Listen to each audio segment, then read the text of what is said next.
If I could have your attention, if you would, find your seat, and we'll get started here in just a second. So go ahead and find your seat, and I'll give you the important instructions. If I can have your attention, if you can find your seat. My name is Al Pickett, Chairman of the Big Country Athletic Hall of Fame, and we're proud to welcome you to the 22nd Annual Banquet presented by First Financial Bank. And let me introduce now, as they come in, the class of 2023. Please give them a hand.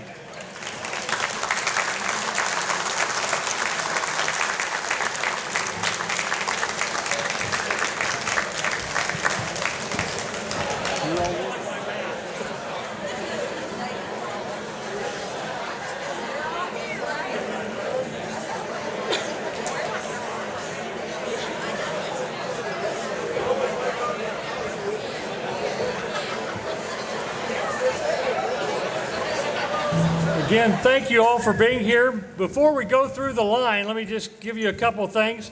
If you'll direct your attention to the video boards during your meal, you're going to see a list of our sponsors. This would not be possible without them. You'll also see photos of our scholarship recipients.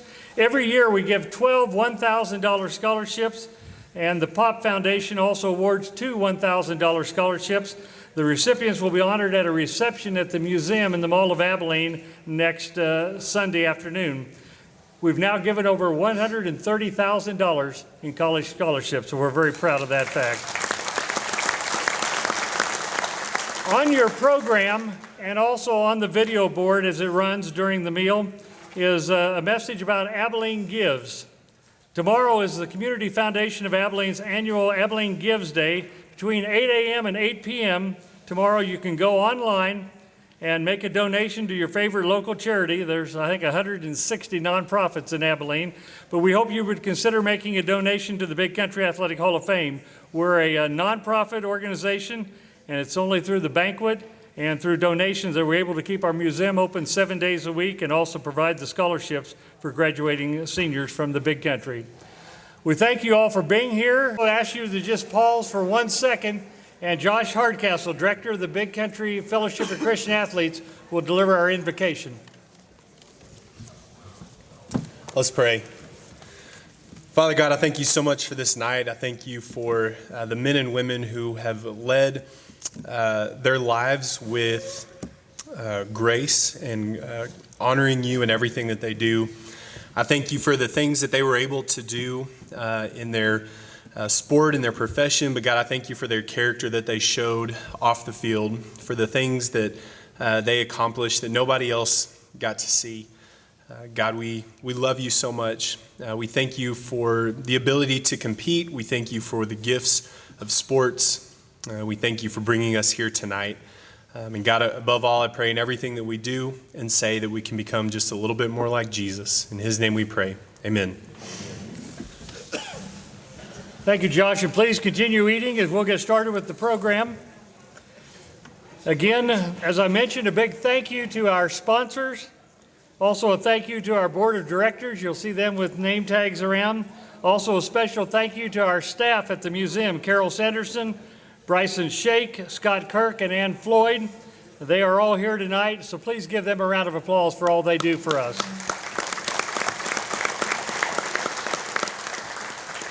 I would also like to introduce a number of past inductees who are here tonight. I hope I don't leave anybody out. If you would, please stand and remain standing. We'll hold your applause till we have all of them introduced. Let's begin with the 1971 Masters champion, Charles Cootie. We'll give him a hand there. Former Abilene High and Texas Tech basketball star, Richard Little. Richard in the back. The legendary AISD and McMurray swim coach, Bev Ball. Bev. Every year when I introduce Bev, I say that she has truly found the fountain of youth. Larry Dipple, the winningest coach in Amarillo High history, who grew up in Stanford. Larry. Good to have you back with us in the Big Country. Leanne Scott, former Cooper tennis coach. And Leanne's part of the only mother-daughter combination that we have, former Wiley tennis coach and Cooper tennis player and Texas A&M tennis player, Catherine Gilreath. Over there in the corner. Ray Berry, former Cooper, Baylor, and Minnesota Viking linebacker. Ray. Also from the Berry family, Greg Berry, who played at Texas A&M.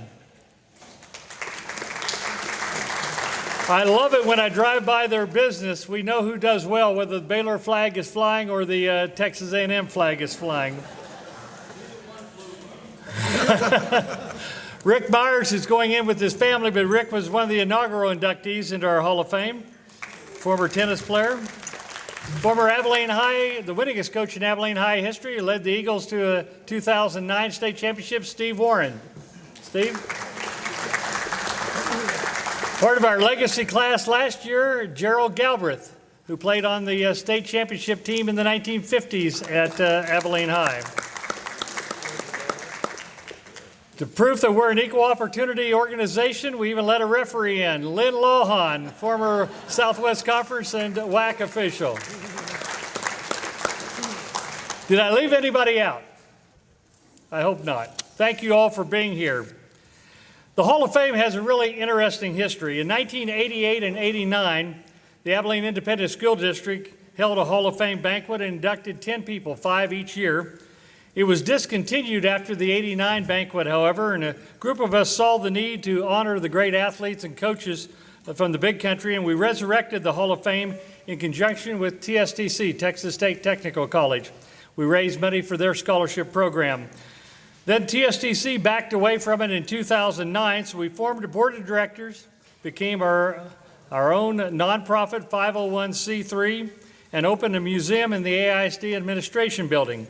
In 2012, we began giving money from the banquet to college scholarships. And when COVID shut down the administration building, we began looking for a home for our museum. And the Mall of Abilene approached us. And we've had the museum there in the mall for the last 2.5 years.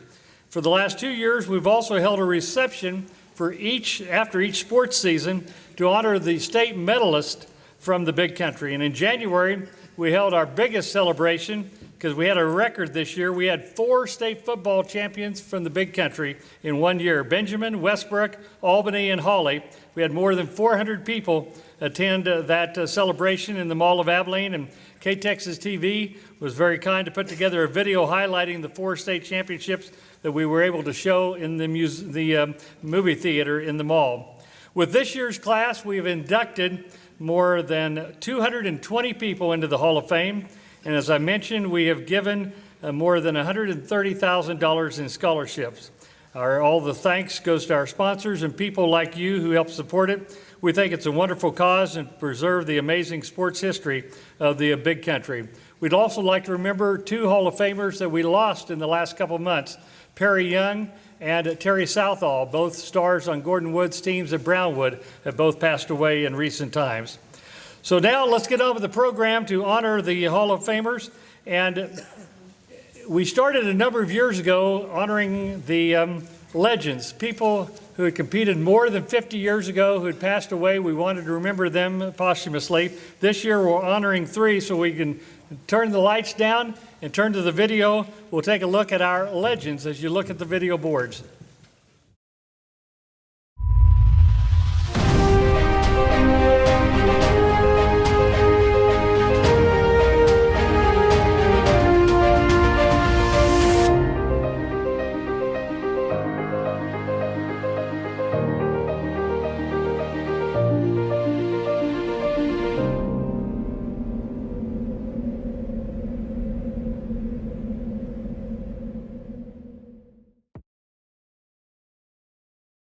Several years ago, the Big Country Athletic Hall of Fame Board of Directors decided to posthumously honor athletes who competed more than 50 years ago with the Bill Hart Legends Award. This year, the Hall of Fame is proud to recognize 3 legends: Major League Baseball player and manager Harry Kraft of Throckmorton, Ballinger and Texas Tech basketball star Harold Hudgens, and Stanford player and longtime high school football coach Wendell Robinson. Kraft was actually born in Mississippi, but when his father died in 1926, the family moved to West Texas to live with his uncle, Tom Morrison, who owned a grocery store in Throckmorton. Kraft graduated from Throckmorton High School and then went back to Mississippi to play baseball at Mississippi College. The Cincinnati Reds signed Kraft out of college. He made his major league debut with the Reds on September 19, 1937. Known as an outstanding defensive outfielder, he led National League outfielders in putouts in both 1938 and 39 and led the league in double plays by a center fielder in 1939.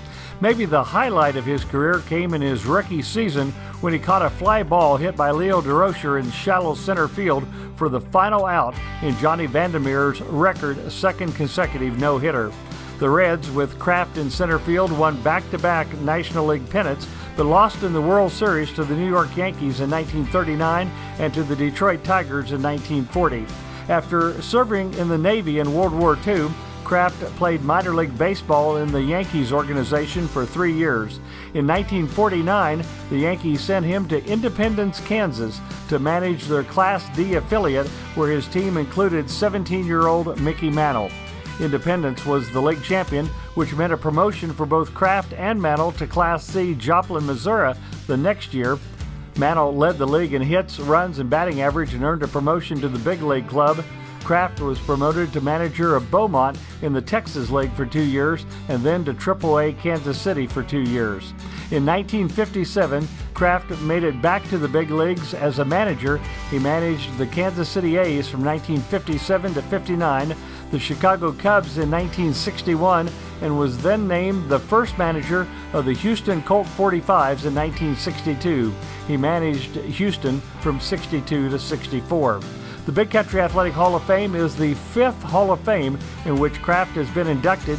He is also a member of the Cincinnati Reds Hall of Fame, the Mississippi College Hall of Fame, the Mississippi Sports Hall of Fame, and the Texas Baseball Hall of Fame. This is the 3rd Hall of Fame for Harold Hudgens. The 6'10" center from Ballinger played basketball for Texas Tech in 1959, 61, and 62. He redshirted in 1960 because of an injury and illness. He averaged 15 points and 9 rebounds per game for his career, shooting 45% from the floor and 61% from the free throw line. Those numbers don't tell the whole story, however. When he returned from his redshirt year, Hudgens averaged 22 points and 11 rebounds per game and led the Red Raiders to back-to-back Southwest Conference championships. He scored in double figures in 31 straight games and scored 20 points or more in 11 straight games from February 7, 1961 to March 18, 1961 against Houston in the NCAA tournament. His high point game was 38 against Rice in 1961. Hudgens was named to numerous All-American and All-Southwest Conference teams and was selected number 22 in the 1962 NBA draft by the Detroit Pistons. Until Tony Batti's selection in the 1997 draft, Hudgens was Texas Tech's highest drafted player. He was also drafted by the ABA's Colorado Nuggets, but instead opted to play semi-pro basketball for the Phillips 66ers. Hudgens is a member of the Texas Tech and the Southwest Conference Halls of Fame. Wendell Robinson graduated from Stanford, where he played on 3 state championship football teams with the Bulldogs, playing for legendary coaches Gordon Wood, Bill Anderson, and Larry Wardis, all of whom are members of the Big Country Athletic Hall of Fame. Robinson then went to the University of Oklahoma on a football scholarship, where he played for another legendary coach, Bud Wilkinson. He finished his college football playing career at Northeastern Oklahoma. Robinson then became a lifetime high school football coach. He compiled a record of 224 wins, just 110 losses, and 4 ties at Santa Ana, Merkel, Crosbyton, Spur, Lindale, West Rusk, Bremond, Bangs, and Gravette, Arkansas. He coached his sons, Bo and Ty, at Bremond and led their team to the state finals. Robinson was inducted into the Texas High School Coaches Association Hall of Fame in 2002. Harry Kraft, Harold Hudgens, and Wendell Robinson, truly legends in the Big Country Athletic Hall of Fame.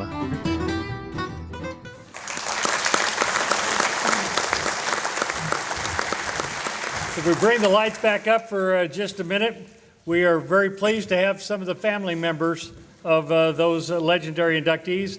We were unable to have Harry Kraft's daughter, who lives down in the Houston area, be with us, but we do have some others. Also, first of all, Betty Hutchins, who is Harold's widow, and the rest of her family. If they would stand and we could recognize them. Thank you for being here.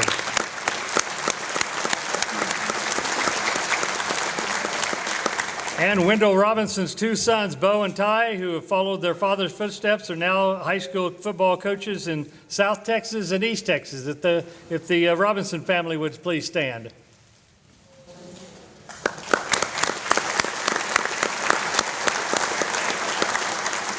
We thank you all so much for being here, and the Legends is a way that we can remember those athletes and coaches who have maybe would be forgotten in time otherwise.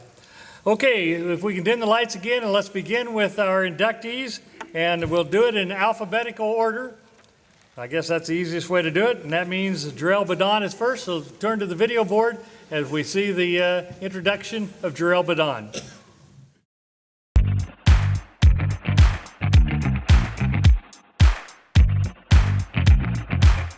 And Badon comes in motion. Snap comes back. Marcus Johnson looks long, throws long. On the post, he's got a man, Badon. Badon at the 30. Badon breaks two tackles inside the 20, and he's down to the 12-yard line. Jarrell Badon is one of the top receivers to come out of Abilene High. A three-sport letter winner, Badon finished his high school career with 116 catches, 1,853 yards, and 17 touchdowns, which ranks in the top 5 in all 3 categories in the long and illustrious history of Abilene High football. He was team captain in both 2001 and 2002 and was named first team All-State by the Associated Press and the Texas Sports Writers Association. Badon recorded 50 catches for 585 yards and 6 touchdowns as a junior, and then caught 66 passes for 1,168 yards and 11 touchdowns during his senior season. He was named to the Abilene Reporter News All-Big Country Super Team in both 2001 and 2002. He was also a 2-time All-District selection, helping lead the Eagles to a district title in 2001. Badon then went to Abilene Christian University, where he became the leading receiver in ACU history with 235 receptions and 3,311 receiving yards. He also ranks 8th all-time with 19 receiving touchdowns. His ACU record held until this past fall, when a player that Badon coached broke his record. Badon, who is now an assistant football coach at ACU, finished his collegiate career in 2007 with 73 catches for 1,033 yards as a senior. A 2-time team captain, he helped lead the Wildcats to their first 2 NCAA Division II playoff appearances in 2006 and 2007. He was a 3-time All-Lone Star Conference selection and was named to the league's All-Decade team of the 2000s. Badon was the recipient of the 2007-2008 Paul Goad Award for the most outstanding athlete at ACU, and in 2019, he was inducted into the ACU Sports Hall of Fame. Now he can add one more honor to his remarkable career. Please welcome Jarrell Badon as the newest member of the Big Country Athletic Hall of Fame.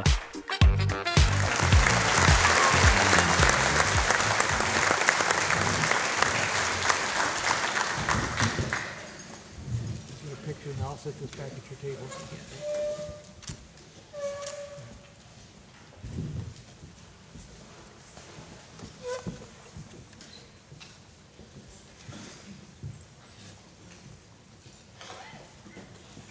Sorry, I got notes here. It said 5 minutes. Wow, it's just an honor to be here and be nominated and inducted into the Big Country Hall of Fame with everyone up here and the previous groups that have been inducted. It's an honor and a privilege to be able to represent the Big Country. Have you seen these 9 names and the families? It's just been an awesome experience. I'm just kind of starting acknowledging just kind of where this kind of came from. Middle school,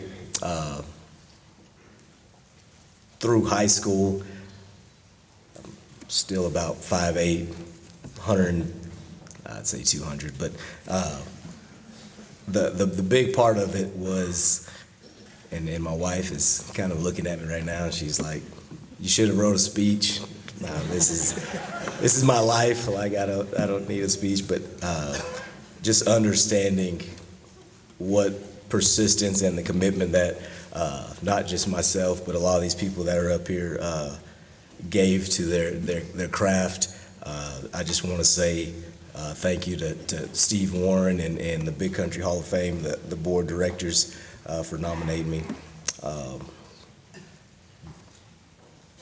People that kind of made a big impact on my life: Steve Warren, Dale Van Cox, Mike Fullen, and Tommy Martinez, some of the guys that I kind of invited to be here. They were special and a big part of just getting me through high school. And I was one of the first to go to college in my family, and so it meant a lot for me to have these guys as mentors and coaches to look up into. And so that was the base of my path of where I needed to be at in my coaching style. And so looking back at those guys and seeing how much they gave and how much they sacrificed, I knew I wanted to be a part of that. And so them giving that to me, I wanted to give that back to them. And so that's a huge, was a huge step for me even going to college. And a lot of you that have been and played sports at a high level know it's competitive. And so when I got there, my looking back was how much they gave to me and how much I was going to give to be a competitor. And so that was huge for those guys. This weekend, my family was in town, and we kind of laughed at kind of the upbringing, and at the time it was hard, but we look back on it and we laugh and a lot of those things. And my mother's here, and those times kind of molded me. So the adversity and all of that kind of went into my competitive nature of trying to survive. And so once we finally got to where I could be consistent and those coaches saw something in me and was given back to me, it was one thing after another, and I felt that, and they didn't have to say a word. And so that was also huge for me in my career, starting off early. The high notes, really, obviously y'all kind of saw the highlights and all that stuff, but the biggest part of me getting through that was probably my family, and for me to sit up here and say all these things and think it was by myself and I did all these things, I probably wouldn't be the person I am without these coaches and my family around, and so this is for y'all. I really appreciate the time that y'all have poured into me, and it kind of goes without saying that those guys are special. What I want to leave here, and like you said, this is the second Hall of Fame deal and everything, but I always wanted to leave with work. And I remember talking to a group of basketball players in probably my junior year in high school, and they asked me what would be 3 things I would tell to a group of high schoolers, and I said 3 things. It was practice, practice, practice. And so there's a lot of kids today that want to go out and play games and a lot of that stuff. But as you learn a lot about yourself when you're practicing by yourself or practicing with a team, just kind of give your best at everything you're trying to do. And so that's what I want to leave, knowing that I gave that hard work and and to practice. It wasn't the game, because I never got to a game if I didn't do what I needed to do in practice. And so that's what I wanted to leave with. I appreciate it.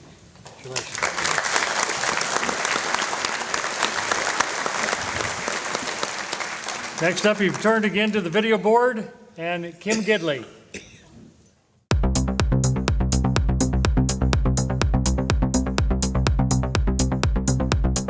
From the tennis courts at Rose Park to Abilene High, Abilene Christian to Southern Illinois Edwardsville, and the Air Force Academy, Kim Gidley has enjoyed a remarkable success as both a player and a coach. She played in the UIL state tournament in Austin in 1983 as a senior. She was named the top senior female athlete at Abilene High in May of 1983. Gidley then moved to Abilene Christian University, where she earned All-American honors while leading the Wildcats to an NCAA Division II national runner-up finish. She was ranked number 5 nationally in singles and number 6 in doubles, and was invited to the 1984 Olympic trials. She finished her playing career at Southern Illinois Edwardsville, helping the Cougars win the Division II National Championship. She was also an academic All-American and was named the top scholar athlete in 1989 at SIU Edwardsville. After graduation from SIU Edwardsville, she took a job as an assistant tennis coach in West Virginia, helping the Mountaineers to a school record first 20-win season. Gidley then returned to Abilene as an assistant coach at Abilene High from 1990 to 93, helping lead the Eagles to a 1993 Class 5A state championship. She was then the head coach at Abilene High from 1993 to 97. For the last 25 years, Gidley has been the head women's tennis coach at the Air Force Academy. Although she is a civilian, her father was a lieutenant colonel and spent 22 years in the Air Force, so she was familiar with military life.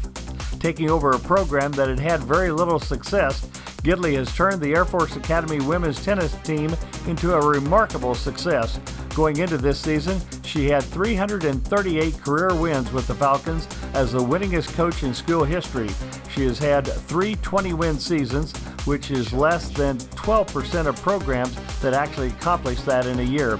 Her team entered this season with the longest active win streak of the 27 sports teams at the Air Force Academy, with 13 consecutive winning seasons. A salute to Air Force Academy tennis coach Kim Gidley. Kim Gidley back in her hometown, where it all began as the newest member of the Big Country Athletic Hall of Fame.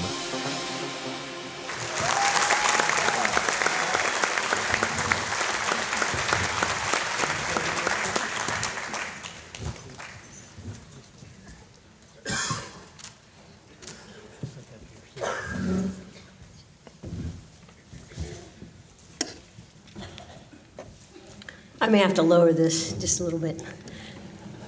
So I have note cards because I do this with practice every day. So, well, first of all, the Big Country Athletic Hall of Fame, it's, as a coach, you want to give back. And this is even more humbling because it gives scholarships, and hopefully my story can inspire and make a difference for others here. The fact that I was nominated and then selected is just a really humbling honor. One of the pictures I selected without knowing it happened to be a picture with the Bev Ball Award, and that was 40 years ago, pretty much in about a few weeks that was taken. So with Bev Ball here and her escorting me, that's even more humbling. I would probably say that I'm a poster child for the Abilene Independent School District, and I say that because I never picked up a racket till the 7th grade, and I only joined tennis so that I would know one person in one class. At Lincoln Junior High, we didn't have courts, and we were bused to Rose Park Tennis Center. And there, our tennis coach, rumor has it, Gene Sheets, he learned from a book.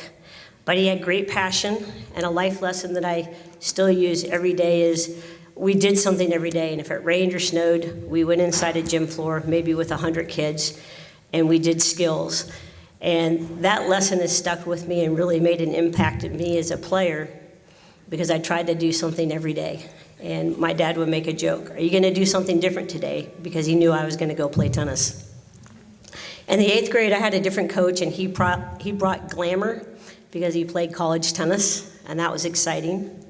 The 9th grade, I had a different coach, and she loved tennis, wasn't great, And for years, I didn't give her the credit she deserved, but that was probably my biggest growth year because I never lacked an opportunity. And when I speak to organizations about being a coach, I say you got to be you. You got to use your strengths and who you are and what you could give back. And she really was my Arliss. She gave me every opportunity to be great. So again, her strengths, really I found ways to promote, and as a coach, I'm always trying to promote my student athletes. When I got into high school, my sophomore year, I worked with Coach Tyser, and at that moment, at the end of the year, I'm like, I want to be a high school coach. That was my dream job. That's what I wanted to do. He made such an impact in my life, and as a young person, maybe the first time that someone other than that's related to you cared about you and what you're going to do. And then the fact that he was willing to work with me and sometimes had to hide from me because he knew I was going to ask him to play, even on our days off. But again, that relationship with his family, and their second family to me, has remained. Also along the way, in the 8th grade, I happened to meet my best friend. And tennis is a lifetime sport. Catherine Wilson, it's 100 degrees and we're the only two outside hitting on a ball machine, and then hitting on the wall. And hey, why don't we hit together? And then we challenge each other. And so the friendships you make through athletics are truly life-lasting and impacted me, and her family's my second family also. I did get my dream job, and I got to coach high school tennis, and I loved every single minute of it.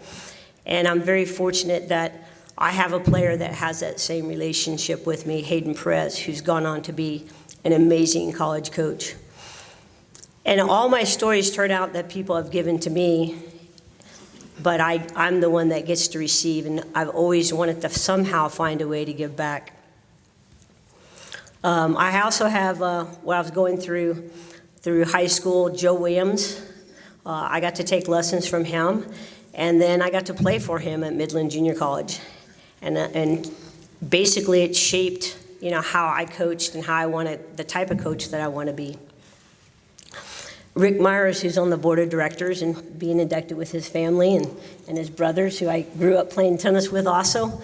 Again, it's just so humbling to be around each and every one of them. But all of these individuals have just given back to me, and that's all I've ever wanted to do as a coach is give back to others. I'd like to end with a story, because that's what I always do at practice. If you're driving down a country road and you just happen to see a turtle sitting on a fence post, you just got to know one thing. It didn't get there by itself. And this evening is about recognizing each and every one of you in the audience, because I have family, I have friends, I have former coaches, former players, parents of players, hitting partners, and even someone I babysat for. And you all have made the difference and helped me get here. Thank you.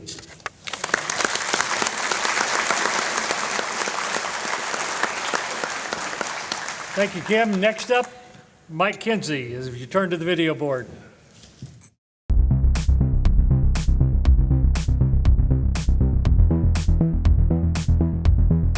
How good a defensive lineman was Mike Kinsey?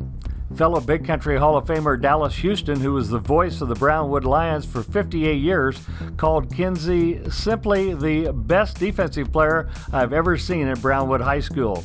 Legendary Brownwood coach and fellow Hall of Famer Gordon Wood once described Kinsey as, quote, one of the most ferocious linebackers to ever wear a Brownwood uniform. Kinsey was the star of Brownwood's stellar defense in the Lions' 14-9 win over Sugar Land Willow Ridge in the 1981 Class 4A state championship game, which was the last of Wood's 7 state titles at Brownwood. Kinsey was named first-team All-State and earned a spot on Coach Wood's all-time team. Kinsey then went to Texas Tech, where he was a 4-year starter at nose guard and linebacker and the team captain for the Red Raiders in 1985. He was named the outstanding player in the Blue-Gray Senior Bowl and was also selected to play in the Hula Bowl following the 1985 season. Kinsey signed a free agent contract for the Houston Oilers, but a back injury prematurely ended his NFL career. Please welcome Mike Kinsey, one of the best defensive players in Brownwood's rich football history, who is now the newest member of the Big Country Athletic Hall of Fame.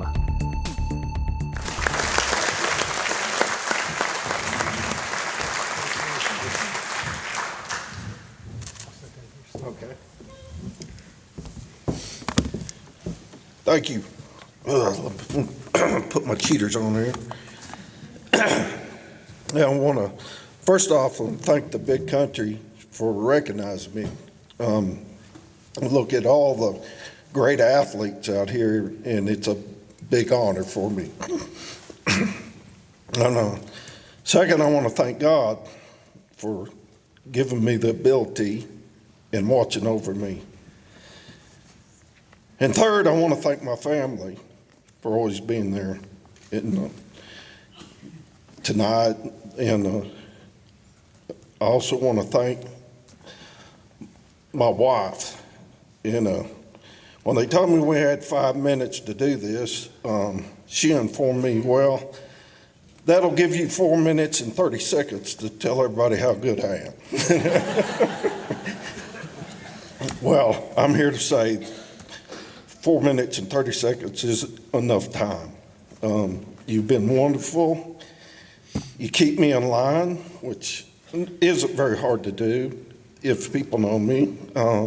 Sometimes I think my butt's a soccer ball, and she's going for a gold medal, trying to steer me in the right direction.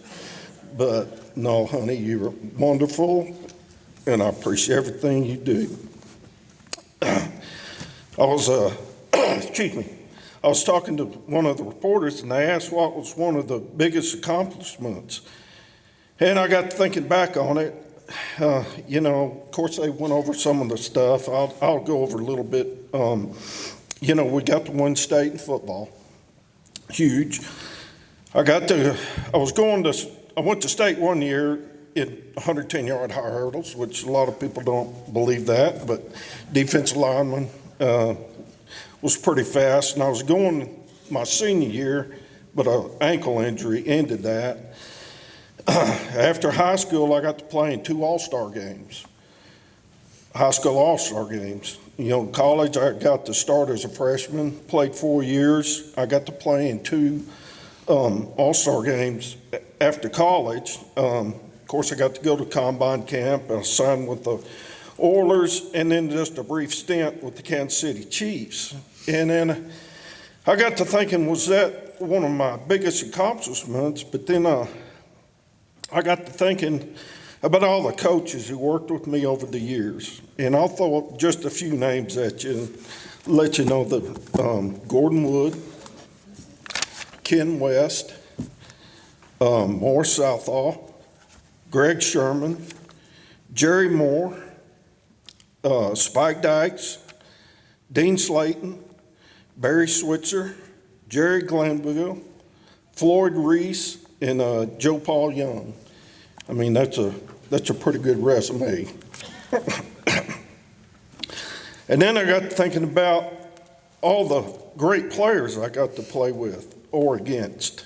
Of course, I had the state football team, guys like Tyler Tabor, Jesse Smith, Ronald Hickman, Doug Wynn, Hardy Burnett, Russell Sheffield, Mike Davis, and the rest of that team in 1981 has been 42 years since we won that deal. And then at Tech, I played with the great Gabe Rivera, Aubrey Richburg, Sid Chambers, Brad Hastings, Dale Carter, Billy Joe Tolliver. I mean, pretty good resume right there. And after college in the bowl games, I got to play with Tony Casillas, Greg James, T.J. Turner, Eric Dickerson, Mark Cochran, Warren Moon, Reggie DePar, Jim Everett, Ernest Givens, and Pat Swoops, just to name a few. So as you can see, as a resume through that, it's really hard to pick what was your biggest accomplishment.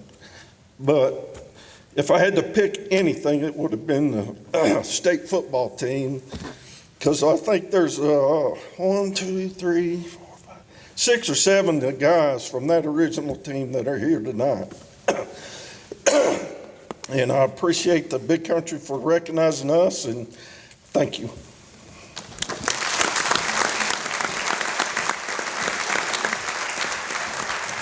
Thank you, Mike. Congratulations. Next up, Adri Lakey Whitefield, as you turn to the video board.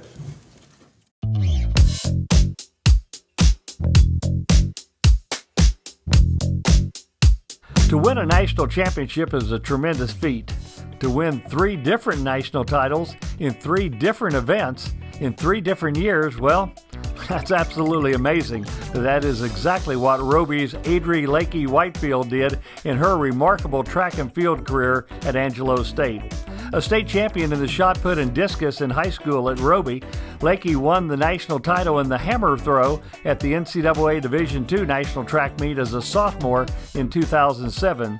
The next year, she won the discus throw as a junior, and then as a senior in 2009, she won the shot put with the 5th best throw in Division II history at 52 feet 10 inches. She was the meet's top scorer with 29 points at that year's Division II Outdoor Track and Field National Championships, placing in the top 4 in all 4 throwing disciplines: the shot put, the discus, the javelin, and the hammer throw.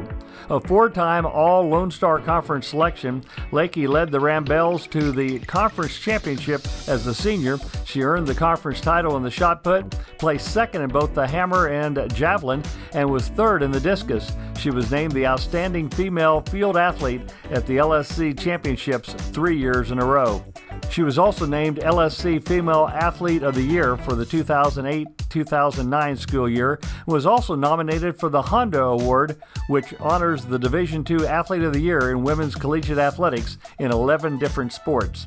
A state champion at Roby, a national champion at Angelo State, and now a Hall of Famer. Welcome Adri Lakey Whitefield, the newest member of the Big Country Athletic Hall of Fame.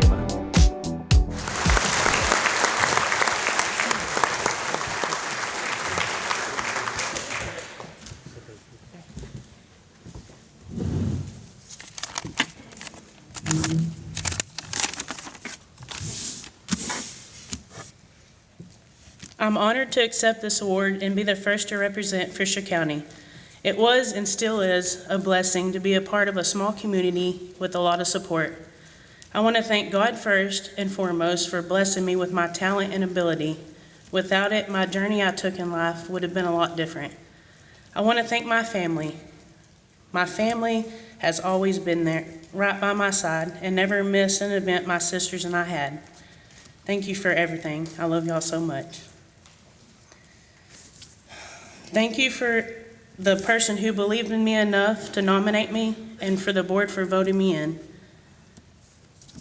Thank you to my coaches, from my dad teaching me how to throw shot put and discus, to Coach Hood coming to coach at Roby my senior year and really investing his time to teach me the technique that I needed to continue to succeed.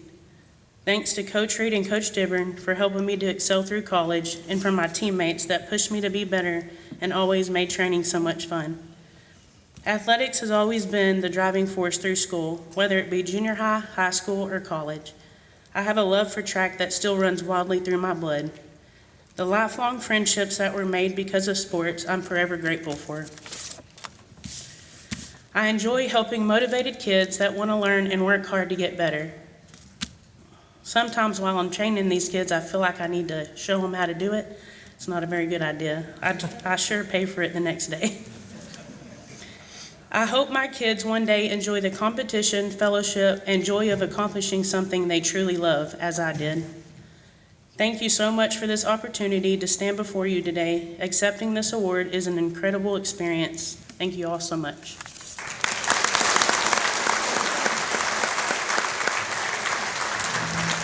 A number of years ago, we decided to add a legacy award, which would honor families or siblings. And we've had a wide variety of brothers or families that have gone in as the Legacy Award winner. This year, the board unanimously said we need to have the Myers brothers. And so if you turn to the video board, the Myers family.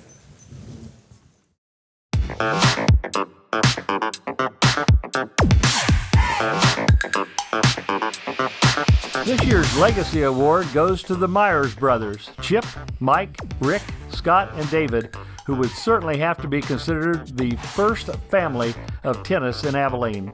The Myers brothers have the distinction of being the only family in the history of USTA Texas tennis to have 4 siblings win the USTA Texas biggest and most prestigious tournament, the Texas Slam, formerly called Sectionals. No other Texas family has achieved that feat.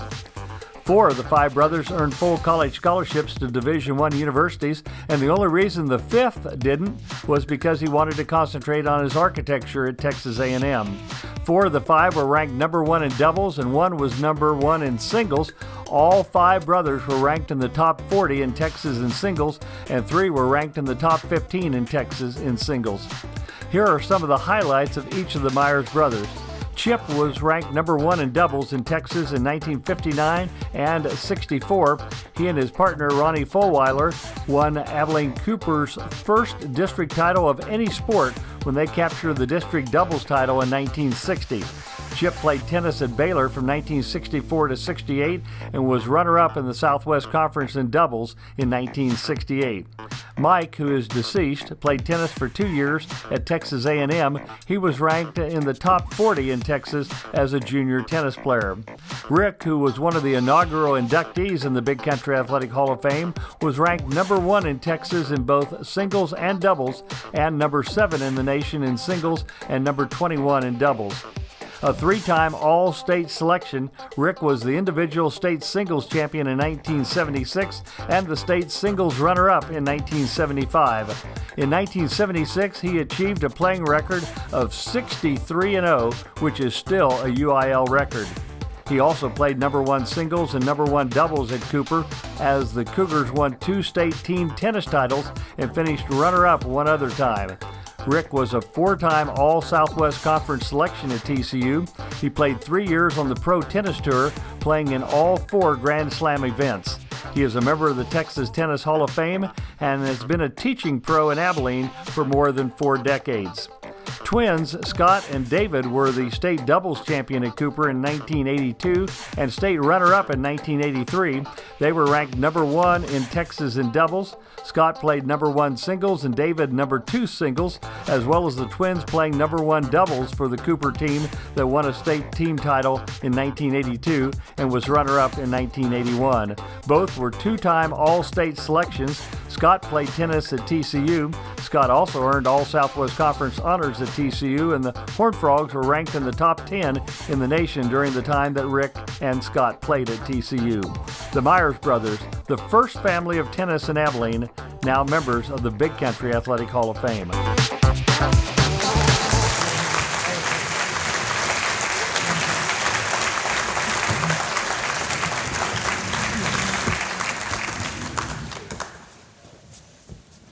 When's the last time you guys had a family picture? This one over there, while I go.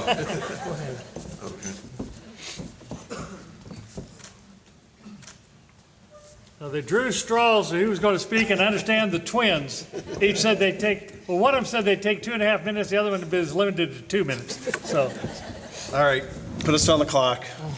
I'm David, not Scott, because I played the deuce court. So we didn't go by age. We always went by age. Scott was 4 minutes older than I was, but since I played deuce, I get to go first. So, I think as everyone has said, it's an honor to be here, and to be recognized is a very big deal to our family, and it's special to us because we get together for this event and celebrate it. And it's all the brothers, our sister Merlane, spouses, our nephew Max that got to come to this event. And again, we can't thank the committee enough and appreciate it very much. And our parents, Frank and Bitsy, many of you knew them, were embedded in the fabric of tennis in the city of Abilene. And they, as well as our brother Mike, who's no longer with us, would be extremely proud of this. And, we wish they could be here with us, but again, it's a very special event for us. And what's also kind of neat, 3 of us don't get to live in Abilene anymore. And when I hit the city limit sign, I just get a smile on my face. I think I've had 3 chicken fried steaks, catfish, iced tea, the stuff I normally don't get to eat. So it's always wonderful to come home and get to come home to Abilene. So again, we want to thank everyone for the honor. And one thing that I wanted to hit before Scott comes up is that, there's something about coaches. And everyone has talked about coaches throughout tonight's proceedings. And we had some great ones. And we spanned, there were 18 years between Chip and Scott and I. And we had some wonderful coaches that influenced us over our careers, from Doyle Smith, who first taught Chip.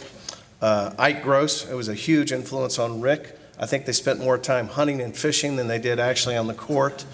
Scott and Rick actually both got to play for Tut Bartson. We got to see Joe Williams tonight, who I have not seen Joe in so long. And of course, Rick was a big influence on both Scott and I's careers. So they bring out the best in us. Joe, I want to thank you. You gave me the best forehand in the family. No debate about that. It was much better then than it is today, I assure you. Chip by far had the fastest hands. He could be a great pickleball player today because he's got such quick hands. We had a debate on whether the return or serve should go to Scott versus Rick. So the volleys went to Scott. Rick, you got the return. So everyone asked the question. Yeah, right. Everyone asked the question who was best. We'll talk about that later. But again, we can't say enough about the coaches that influenced all of our careers, because you know who you are, and very, very impactful to all of our careers. Somebody else is very important. Scott, just going to head. Thanks. It's always fun following my little brother. Always look forward to that. And so just a few things we want to say about our parents, because our parents, obviously the coaches have a huge influence on our careers and our lives, but our parents were probably the most influential. And when you look at sports parents, our parents were probably the model of sports parents. And like Dave mentioned, there were 18 years between Chip and David and I, and so they really were sports parents for 35 plus years. And we reflected a lot, this weekend on all the sacrifices they made, the tournaments they took us to, the hotels we stayed in, the miles driven, the Lubies that we ate, the Dairy Queens, the rackets, all those kinds of things. And the sacrifices they made were just absolutely amazing. And they did so much for all of our family, but from a tennis perspective, they really were, there were no two better parents than Frank and Bitsy Myers for that. And when you start looking at a 35-year, history with our family, and you would ask, what was the most memorable match? What was the thing that you would remember most from our parents? There's no way they could pick one match, except for one match. And you saw a brief little snippet of a video up there, and I have no idea why we did this, but it was probably 1987, 1988, something like that. We were all home for Christmas, and one of us said, I can't remember who said it, said, let's go out and hit some balls and have some fun. Well, the four of us went out there. My parents went out there, Merlane and Butch went out there, and it was very obvious after the first ball was hit, this was not going to be for fun. I mean, there was going to be a winner, there was going to be a loser, and it took 2.5 hours to 3 hours. It took 3 sets. I've never heard our parents laugh as much as they did, because they knew Myers was going to win, so that was good. They knew that was going to happen, and it was probably one of the funnest 3 hours we ever had. Reflecting, it was fun. At the time, it was what you would expect. The intensity was as much as we've ever had, the competitiveness as much as you've ever had, and we've never done it again, because I don't think our parents wanted to see that one more time. But thank you all very much again for the honor. We very much appreciate it. Thank you.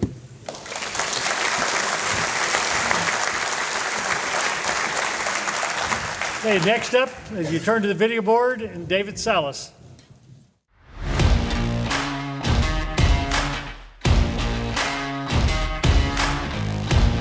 David Salas is the first soccer player to be named to the Big Country Athletic Hall of Fame. But in high school at Abilene High, he was more than just a soccer player. He was an all-district cornerback in football and also ran track for the Eagles. His blocked field goal helped seal the victory for Abilene High over Cooper in overtime in the Crosstown Showdown in 2001. Snap is down, and it's no good, and Abilene High defeats Cooper by a score of 30-27 in overtime, and there is pandemonium on the Abilene High side. But Salas is considered the top soccer player to come out of Abilene. After playing soccer for the Eagles, he went to Hardin-Simmons University, where he became the most dominant player in the non-scholarship era of men's soccer at HSU. He is ranked first all-time in goals scored with 46, assists with 23, points scored with 115, game-winning goals with 17, shots with 285, and shots on goal with 140. He was the American Southwest Conference Freshman of the Year in 2003 and the conference MVP in 2006. Salas was a three-time All-Region selection and is a member of the Hardin-Simmons Hall of Honor. Please welcome David Salas, the first soccer player to be selected to the Big Country Athletic Hall of Fame.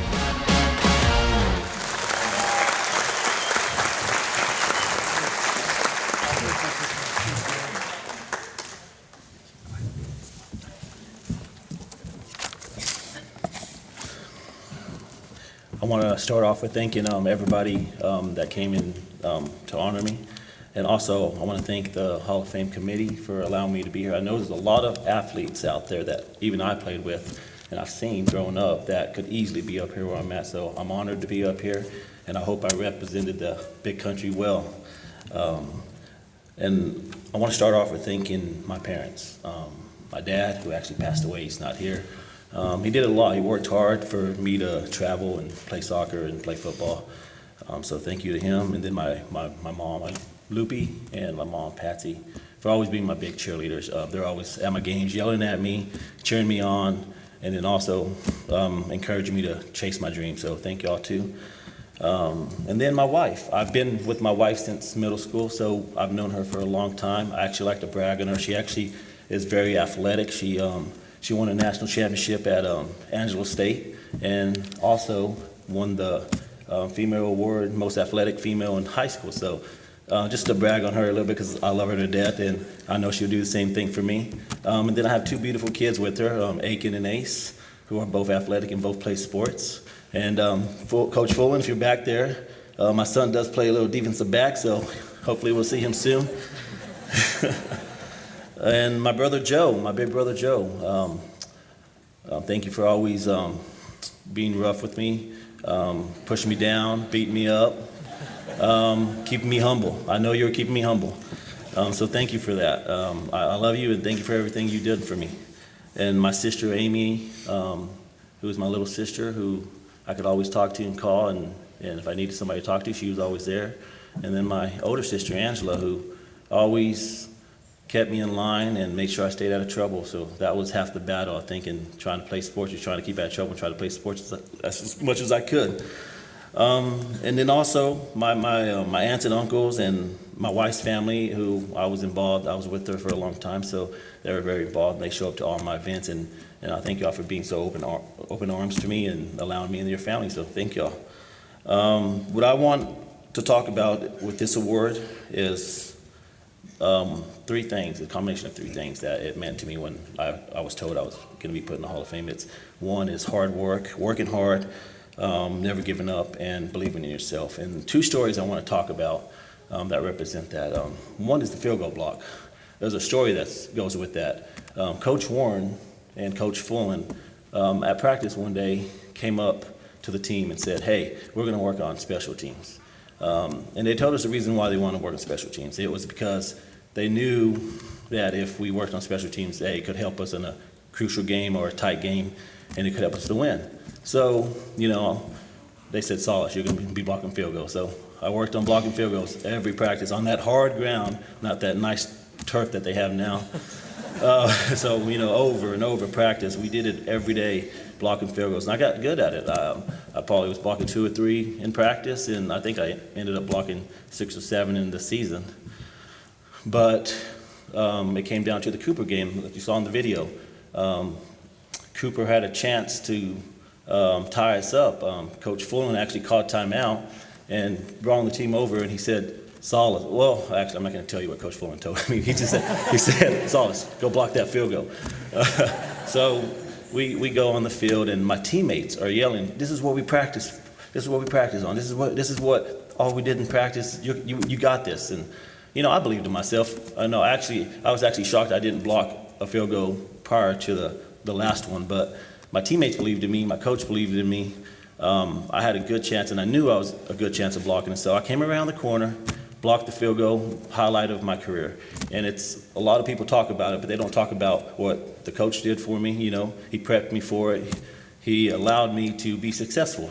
And it's one of the highlighted and most talked about when I talk to my friends. That's all they talk about. So another example I have is in college. We have 3 games to make it to the conference championship.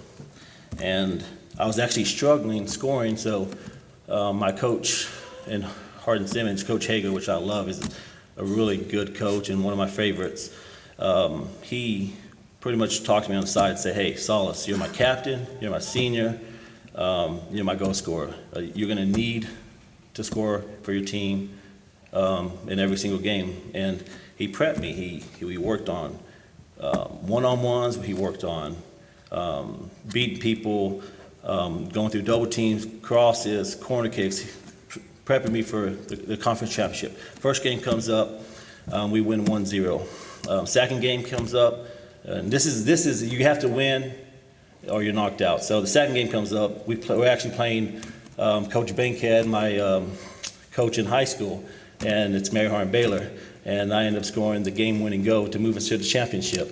And same scenario as I scored the game-winning goal at the end. And at the end of that, you know, when teams were celebrating, everybody was talking about, you know, the work that we put in, and them believing in me, and they were going to give me a hard time if I didn't score. So what it comes down to, for me to be honored in this is, you know, believing in yourself, working hard, and never giving up. So I want to also thank all my coaches, as Coach Warren, Coach Fullen, and my professors, Dr. Rainwater, Coach Hager, everything that they did for me to mold me who I am today, not just an athlete, but just the person. I felt that they did everything they could for me to be successful. And the last thing I want to end it with is, there is no guaranteeing winning in sports, but if you work hard, you believe in yourself, and never give up, you can be more successful. All right, thank y'all very much. Appreciate it.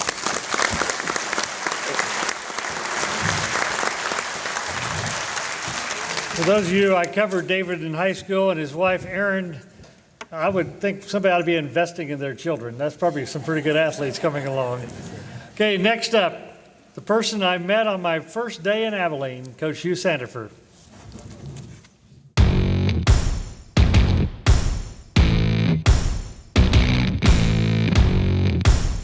Hugh Sandifer grew up in the San Antonio area and came to Abilene to play basketball and baseball at Abilene Christian University.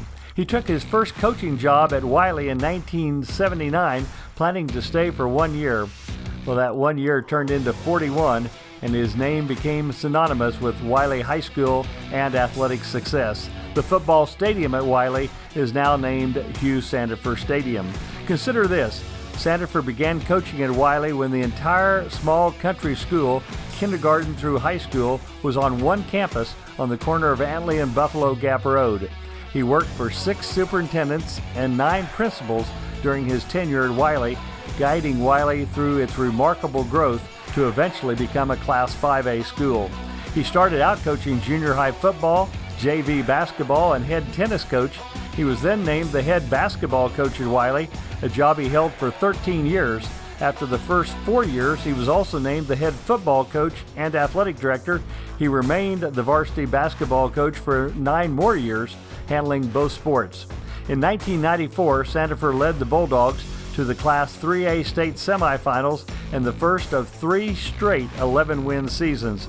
Wiley reached the state championship game in 2000, falling 14-10 to Gatesville. After a state semifinal trip in 2003, Wiley was back in the title game in 2004. Led by future NFL quarterback Case Keenum, the Bulldogs beat Cuero 17-14 to win the school's first state football championship. Sandifer would lead Wiley back to state title games in 2009 and 2016, 4 trips to the state championship game, and 1 state title. When he retired, his record in football was 282 wins, 109 losses, and 4 ties. He was the 17th winningest coach in Texas history at the time of his retirement, all at Wiley. As athletic director, he saw Wiley teams also win numerous state championships in tennis, golf, track and field, and basketball. Welcome Hugh Sandifer, the newest member of the Big Country Athletic Hall of Fame.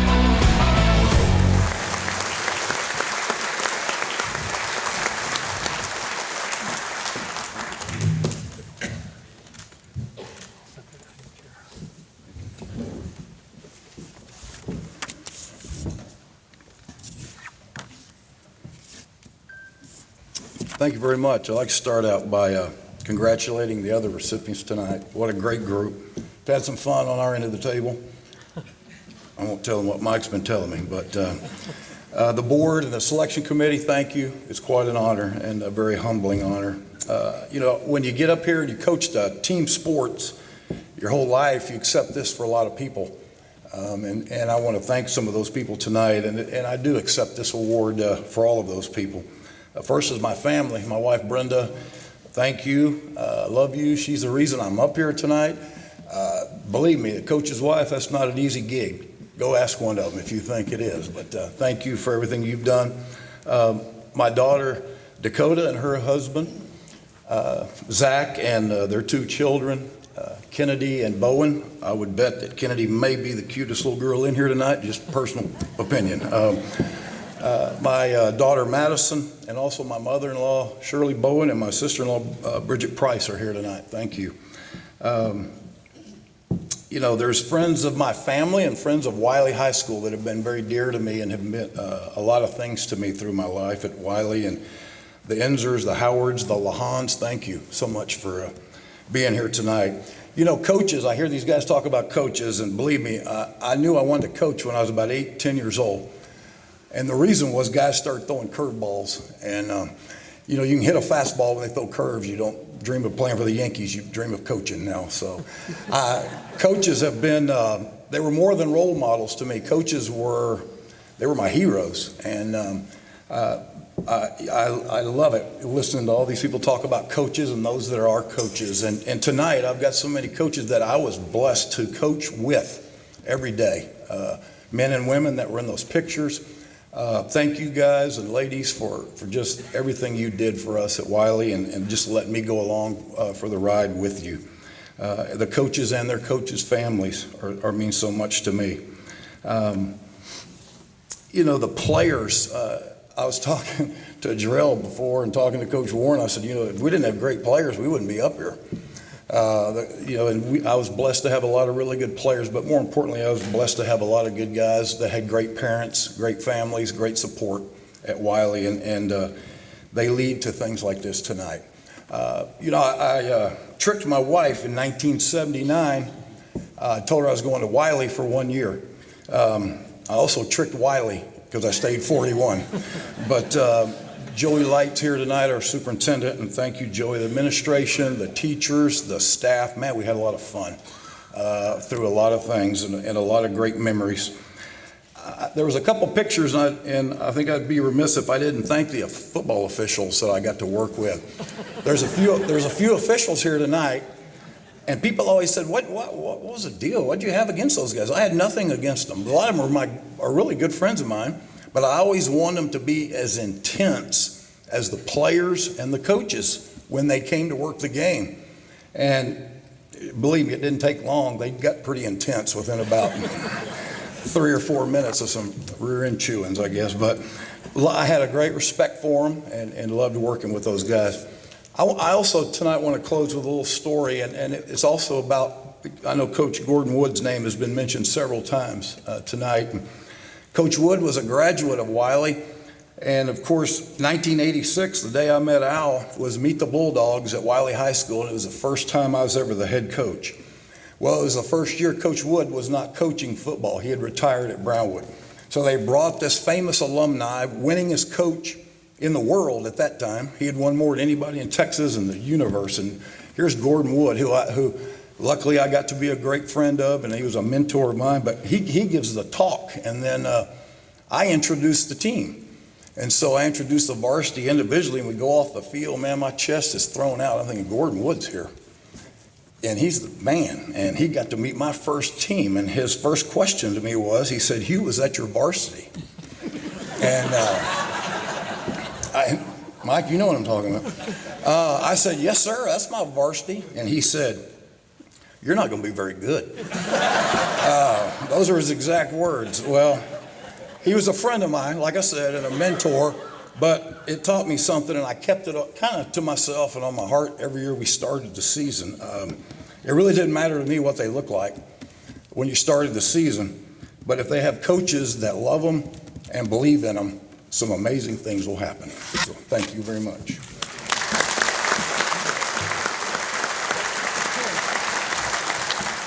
True story. The coach at Sedgwick and I met that first day. That's the first day I met Gordon Wood as well. And I had the real privilege of having both my boys and my grandson play for Coach Sedgwick. So what a tremendous influence he had on all of them. One more to go. And next up is you turn to video board and Mike Stanley.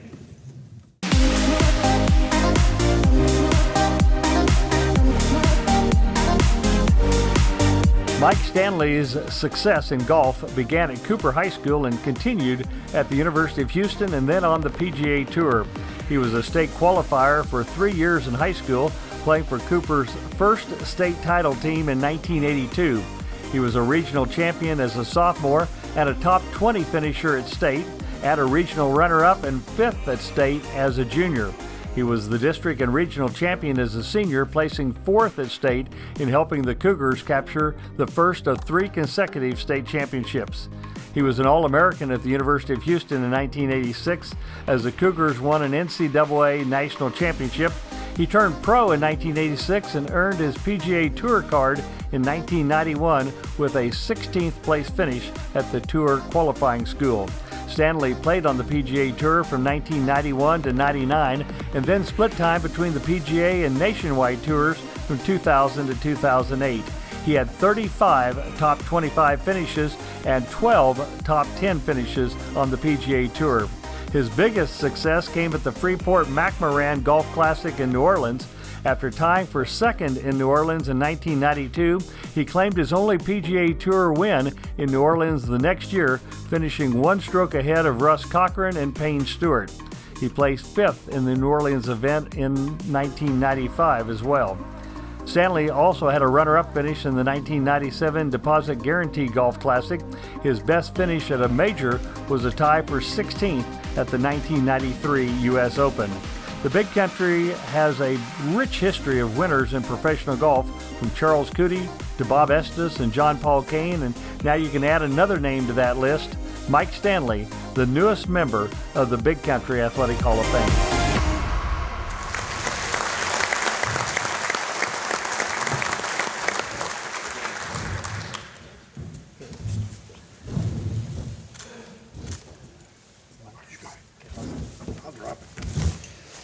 First of all, I want to thank the committee for honoring me this year and letting me be part of this great group of people. It's a great honor. Next, I want to thank my parents for giving me the opportunity to do what I got to do. And my sister, thank you.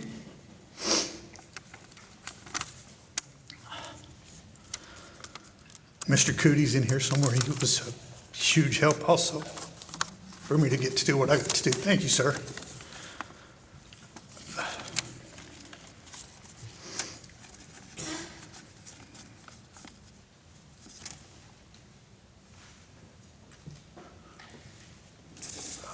There's a lot of great people in this town that gave all us kids an opportunity to play when we were young out at the country club in Fairway Oaks. They were the members. They just let us be kids and learn, and they, kicked us in the rear when we got out of line a little bit. But it was a great golf town. Mr. Cootie, Rex Caldwell was here for a long time. But it's just a great town for golf, and I want to just thank everybody for helping my career. Thank you very much.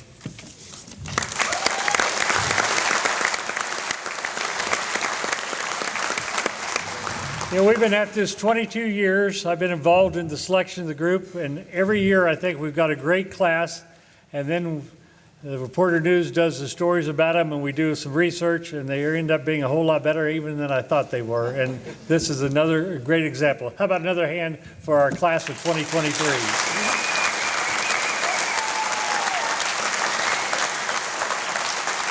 Again, thank you so much for being here.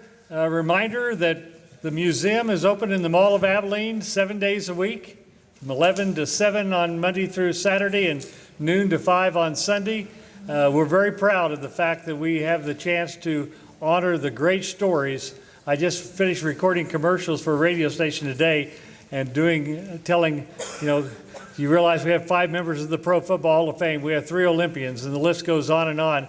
And the guy who was recording this commercials for me said, well, I didn't know any of that. Well, there's amazing stories out of the big country, and there's more to come. People used to ask me, are you going to run out of names? No, there's continued great names to continue to come along. Don't forget, tomorrow is Abilene Gives. Just go to AbileneGives.org between 8 and 8 tomorrow, and we'd love to have you make a donation. That's how we get to do what we do to honor these great athletes. Our banquet will again be next year, but our museum is open anytime. Thank you all for being here and making this another great success. Appreciate it. And thanks to First Financial Bank, our presenting sponsor for the 22nd Annual Big Country Athletic Hall of Fame Banquet. Good evening, everyone.